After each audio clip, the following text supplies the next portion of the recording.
Sahabat setia Glory yang dikasihi Tuhan, Shalom. Hari ini adalah Rabu 31 Januari 2024. Udah akhir bulan, gajian lagi. Kita bersyukur untuk bulan Januari di permulaan tahun 2024. Anugerah Tuhan yang istimewa dan luar biasa dicurahkan untuk kita. Hari ini kita bersama-sama memperingati peringatan wajib Santo Yohanes Bosco Imam. Yohanes Bosco lahir pada tanggal 16 Agustus tahun 1815 di Italia. Ia hidup dalam keluarga yang sangat sederhana. Pada usia 9 tahun, Bosco mendapatkan mimpi yang akhirnya mengubah jalan hidupnya. Dalam mimpi itu, ia berada di lapangan yang luas di mana banyak anak-anak sedang bermain di situ. Namun ada anak-anak yang malah bersikap tidak sopan dan mencela Tuhan. Dalam mimpi itu, Bosco segera menghampiri anak-anak yang tidak sopan itu dengan mengepalkan tangannya.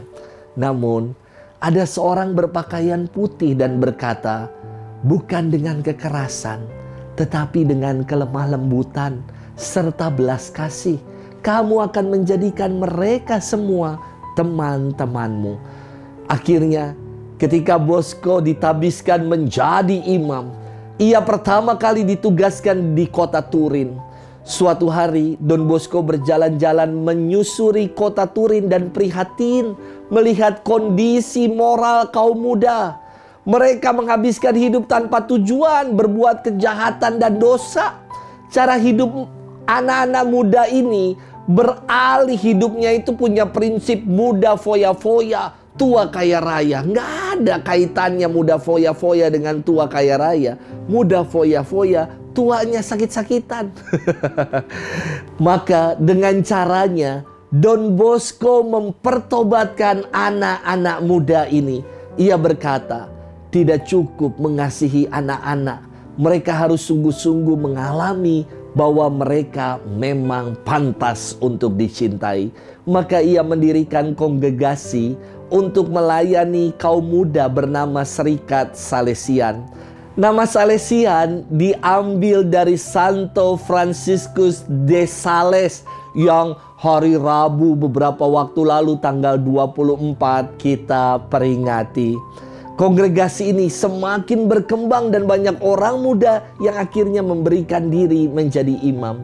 Pada tanggal 31 Januari tahun 1888, Yohanes Bosco wafat pada usia 72 tahun.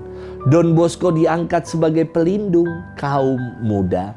Hari ini kita akan bersama-sama merenungkan firman Tuhan yang diambil dari Injil Markus 6 ayat 1 sampai dengan 6. Kita siapkan hati kita.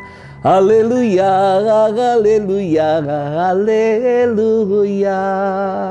Domba-dombaku mendengar suaraku, sabda Tuhan. Aku mengenal mereka dan mereka mengikuti aku. Haleluya, haleluya, haleluya. Tuhan bersamamu dan bersama rohmu. Inilah Injil suci menurut Markus, dimuliakanlah Tuhan. Pada suatu ketika Yesus tiba di tempat asalnya, sedang murid-muridnya mengikuti dia. Pada hari Sabat, Yesus mengajar di rumah ibadat dan jemaat yang besar takjub ketika mendengar dia. Mereka berkata, "Dari mana diperolehnya semuanya itu? Hikmat apa pulakah yang diberikan kepadanya? Dan mukjizat-mukjizat yang demikian, bagaimanakah dapat diadakan oleh tangannya? Bukankah ia ini tukang kayu anak Maria? Bukankah ia saudara Yakobus, Yoses, Yudas, dan Simon? Dan bukankah saudara-saudaranya yang perempuan ada bersama kita?" Lalu mereka kecewa dan menolak dia. Maka Yesus berkata kepada mereka, "Seorang nabi dihormati di mana-mana kecuali di tempat asalnya sendiri, di antara kaum keluarganya dan di rumahnya." Maka Yesus tidak mengadakan satu mukjizat pun di sana, kecuali menyembuhkan beberapa orang sakit dengan meletakkan tangannya atas mereka. Ia merasa heran atas ketidakpercayaan mereka. Lalu Yesus berjalan keliling dari desa ke desa sambil mengajar.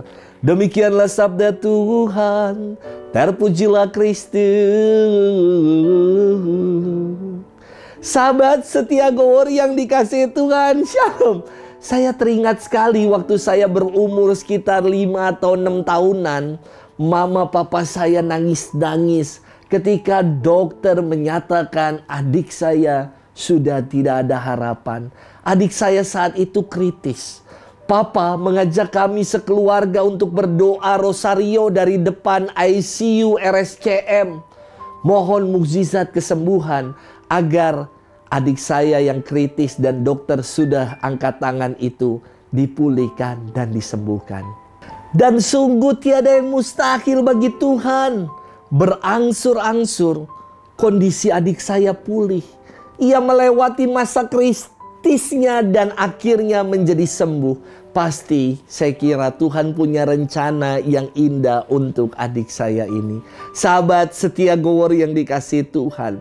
Firman hari ini berkisah tentang Yesus yang ditolak oleh orang-orang sekampungnya. Dasar penolakan mereka adalah karena latar belakang keluarga Yesus yang mereka kenal.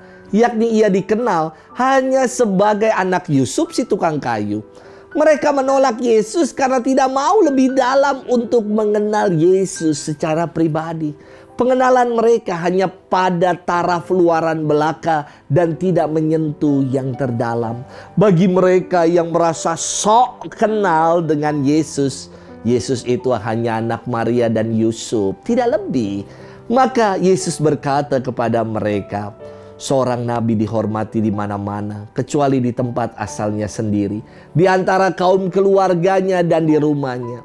Yesus dikatakan tidak mengadakan satu mukjizat pun di sana, kecuali menyembuhkan beberapa orang sakit. Mengapa begitu?